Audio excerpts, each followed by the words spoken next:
How to find the right partner or spouse.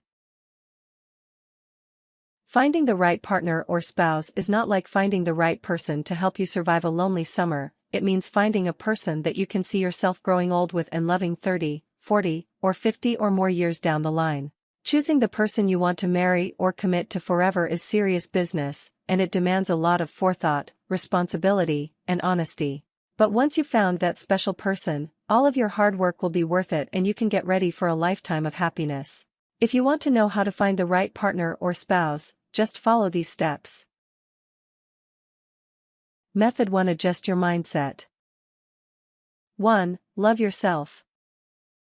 Seriously, loving yourself before you find the person you want to spend the rest of your life with is the easiest way to ensure that you'll be committing yourself to that person for the right reasons. You don't have to be 100% satisfied with yourself, but if you're unhappy with who you are, you're at risk of getting together with someone just because he or she makes you feel better about yourself. In a sense, yes, the person you marry should complete you, making you feel completely whole as a person, but you should already love who you are and feel blessed that the person you want to be with makes you feel even better. You should be happy with who you are, what you do, and how you look. This will not only make it easier for you to attract people with your confidence, but it will make you look for an equally amazing person who will only make your life better, not the person who can fill in all of the gaps in your unsatisfactory life. 2. Be reasonably happy being alone. Let's face it, being single when all of your friends are happily dating or married is no picnic. You may want love more than anything in the world, and it's natural for you to feel lonely or sad if you can't find it. But part of loving yourself is loving spending time solo, and finding ways to stay interested and excited about life without a significant other. This will make you feel even better when that special person comes along. If you're miserable by yourself, then you will be too easily swayed by the first person who comes along and gives you something to do. Don't mistake companionship for love. 3. Get some experience. If you find your first love when you're 16, then you are a rare and lucky breed. However, most people do not in fact marry their first, or second, or even their fourth boyfriend or girlfriend. Dating more people lets you understand the endless ways that a relationship can work, and can make you see that there are so many forms and dynamics that a relationship can have. Though you shouldn't ditch the person you love just to play the field, if you think you're just pretty happy with the person you're with but have never dated anyone else, it's better to see what's out there than to settle. Dating a lot of people helps you learn to compromise, and will make you even more sure that what you feel for your future spouse is truly special. Getting some sexual experience never hurt anyone either. If you've had a few partners before you've met your special someone, you'll be even more sure that the chemistry you share is truly special. If you end up committing to the first person you've been with without being truly happy, you may spend the rest of your life wondering about what's out there. 4. Don't settle. Not settling is related to loving yourself, loving being alone, and having some experience. People settle all too often because they find someone who makes them feel less alone and loved, even if it's not in the right way. Another reason people settle is because they've been with the same person for 5 years and realize they might as well get married because that's what everyone else is doing, or because they've been together for so long that it's the only logical step. You should only get married because that's what you want, not because it's what the other person wants, because it's what your family wants, or because you're too scared to say goodbye. Method 2. Know what you want. 1. Consider the qualities you want in a spouse. Though you may never know exactly who is the perfect fit for you until you lock eyes with that person and your world stops, you can definitely think about the qualities that you are most looking for in your future spouse. These qualities may be so important to you that you would have a hard time even considering a person who doesn't possess some of them. Here are some things to think about as you choose your future spouse. Religion. If you're Jewish and want to marry Jewish, stick with your own kind since not everyone who wants to marry a Jew will convert to Judaism. Family values. Are you dying to have 5 kids, or do you refuse to have children under any circumstances? Though people may change their minds more than you think, this is something to consider as you look for someone who shares your ideas, though you shouldn't talk about this right when you meet someone, obviously. Personality. Though you can't predict someone's personality in advance, there may be a few things that are a must for you. Do you have a killer sense of humor and absolutely need a person who shares your love for laughter? Are you naturally a bit nervous and need someone who is more laid back to center you? Keep this in mind as you look for the perfect person for you. Attitude toward relationships. Are you looking for someone who wants to spend every waking second with you, or do you want someone who really understands the meaning of alone time? This is more important than you think. Social bearing. Do you want someone who is fun and has a ton of friends around, or a person who is more reserved with just a few close and loyal friends? If you're a social butterfly and your special someone is more of a wallflower, you can bring out his social side, or it can be a problem. Similar interests. Though the person you love probably shouldn't share all of your interests, or maybe not even many of them, you should still have a few interests that you both can share so you can keep your relationship going. If you're a novelist and your loved one refuses to read, or if you're a fitness instructor and he has never seen a gym, you may run out of things to talk about. But maybe not. This one is fluid. 2. Consider the qualities you don't want. The qualities you don't want in a future spouse can be just as important and decisive as the qualities you are looking for. As you start looking for your soulmate, you can think about the things that are absolute deal breakers that will make it impossible for you to get hitched no matter what. Here are some things to consider. Lack of attraction. Physical attraction can grow, but it is not overrated. Though you may not want to rip off your husband's shirt 50 years, or hey, a few years, down the line, you should have a baseline of attraction that keeps things going. Even if the person fits the mold in all other aspects, sadly, you just can't force yourself to be attracted to someone. Lack of agreement on something that really matters to you. If you're a die-hard tree-hugging liberal and he's obsessed with Mitt Romney, then you may have a problem. But you never know, you can have fun disagreeing about some things. But if there's something that defines who you are that your future spouse absolutely doesn't understand, then you may have a problem. Geographical incompatibility. You may have found the love of your life, but he may live in Hawaii. If you literally live a world apart and neither of you will move under any circumstances, it won't work. 3. Get ready to compromise on some things. Though making a list of all the things you want and don't want can help you have a better sense of what will truly make you happy, the truth is that you won't ever be able to find the person who satisfies all of your needs, and that's okay. The right person for you will be the one that makes you the most happy, and that person may even fulfill some needs that you didn't know you had. Don't turn a person down because he doesn't meet all of your needs. This is unrealistic, and being too picky won't get you very far. Don't stay with a person if you know he doesn't meet the needs that really matter to you. Though you should be flexible, don't stay with a person if you know he won't give you what you want in the end. Find a balance between finding a person that really makes you happy without sacrificing the things that really matter to you. Method 3. Look in the right places. 1. Ask your friends. Many couples meet because of mutual friends. Though it may seem unlikely, you may end up married to your friend's cousin or former roommate.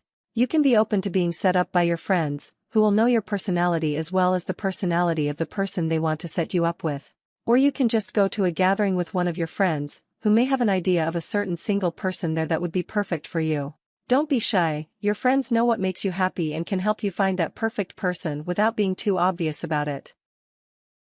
2. Find someone who shares your interests. Common interests can make a relationship thrive, so look out for any special people who share your interests. Whether you lock eyes with a cute guy in your yoga class, notice someone cute reading your favorite book in a coffee shop, or if you really click with that girl in your grad school class.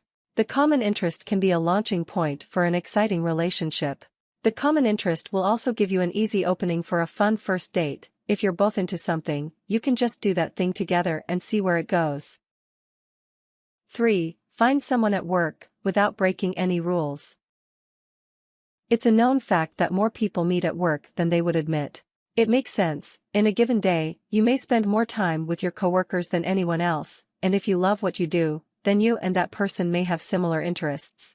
Though you shouldn't actively pursue your coworkers because that could be breaking your company code, if you really feel an attraction to someone in your workplace, be open to the possibility that this person could end up being really special, as long as you follow company policy. 4. Find someone online. Online dating has become one of the easiest ways to meet your future spouse. Online dating sites help you narrow down your choices based on common interests and other important qualities, and people who join online dating sites tend to be more serious about committing for life. About 20% of current relationships started online, so don't be shy about joining the trend. Even if you're squeamish about this option, just give it a chance. You can always end your membership if it doesn't work out. 5. Be open wherever you go. It's true, you really can meet your future husband at a loud, smelly bar. Though it's less likely, the perfect person can come up to you at any time at all, so don't put your blinders up at the wrong time. Though you shouldn't be looking for your future husband at a company meeting or at a funeral, you should be open to the possibility that love can strike at almost any time. If you're receptive, then more people will be receptive to wanting to get to know you. Method 4. Make sure it works. 1. Make sure you're compatible. Compatibility is incredibly important. That special person may pass every future spouse test with flying colors, but when you're together, you may find that there's just a lack of something. Maybe you just don't really get each other, maybe you always end up bickering, maybe you just can't talk without running out of things to say after a few minutes. If you're not compatible, you're not compatible, and there's nothing you can do to change that. Sexual attraction is different than compatibility, it wears off. Compatibility means that your personalities really work well together, and that things just click for you more often than not. 2. Give it time. Though you may have been wanting to get married for 20 years, you shouldn't start running down the aisle after 2 weeks with the person you think is Mr. Right. Even if you just have that feeling, it's very risky to marry someone you've known for just a few months, or even just a year. Give the relationship enough time to know that your feelings aren't just based on attraction, that you can get through some ups and downs together, and that you can really truly see a lifetime of happiness with that person. You may think that you're absolutely sure after just a few months, but this won't give you enough time to test the relationship. 3. Make sure it's mutual. You may be absolutely gaga for your special someone, but you need to have the sense that he's feeling it too. Or, you need to make sure that he's not crazy about you, while you're just feeling pretty happy. Both of you shouldn't be crazy about each other and completely excited for the rest of your lives together to move on. 4. Make sure you can be yourself.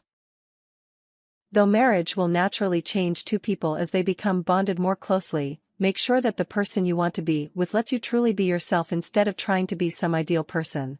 If your friends or family tell you you're not being yourself around that person, it's a bad sign. But you will know if you really can't be who you are around that person, because you'll feel yourself holding back. 5. Share the same long-term goals.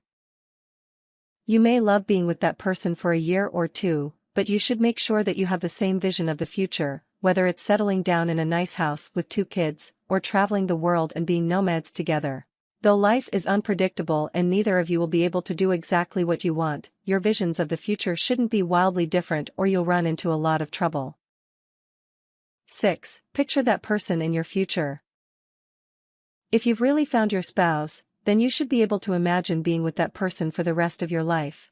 That is probably a very long time, so make sure that you really mean that you want to see that person grow old, to have kids with that person, if that's what you both want, to support each other's careers or other pursuits, and to truly become life partners.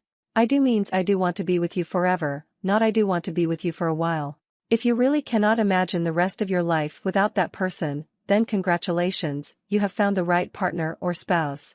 Now have an incredible journey. Tips. Think hard on your future spouse. Open yourself to new people. Always surround yourself with a circle of friends and be in the community. The time itself will allow you to get the right person. Be sure you are compatible in all areas, be willing to talk about everything, major or minor. But you don't have to jump in bed with everyone you date to know if they are compatible. Keep in mind that this man-woman is searching for their ideal too, and if you search long enough you will find each other. Go over your list and ask yourself what such a person would see in you. This isn't a call to beat yourself up, but rather, to fix or rethink any obvious variances. Suppose, for example, you'd like to marry money. A rich person with any sense won't take up with someone who is overly motivated by wealth, therefore, get your finances in order so that you aren't desperate, can show that you know how to deal with money, and won't be disappointed, at least not financially, by a prenuptial agreement. Similarly, if you want someone athletic, you should get into shape, as athletes prefer their partners to be in good physical condition. If you want someone religious, join a congregation, if you want someone educated, finish your own degree, etc. Obviously, these adjustments might take a bit of work. You may want to prioritize the qualities you're looking for. Don't force your love for each other, just let it take time and effort. Never ever settle with someone because of sympathy, that you feel sorry for him or her because of any shortcomings. This doesn't work. If you don't feel like having a boyfriend, just be happy and be yourself. Warnings. Never ignore your guts. If you feel something is wrong with your relationship, end it right away. Do as early as the starting stage of the relationship so you don't develop a bad one. If your boyfriend or girlfriend is abusive, especially physically, call the emergency services and press charges. If your boyfriend or girlfriend didn't finish high school and or can't keep a job, it's a bad bet for a happy marriage.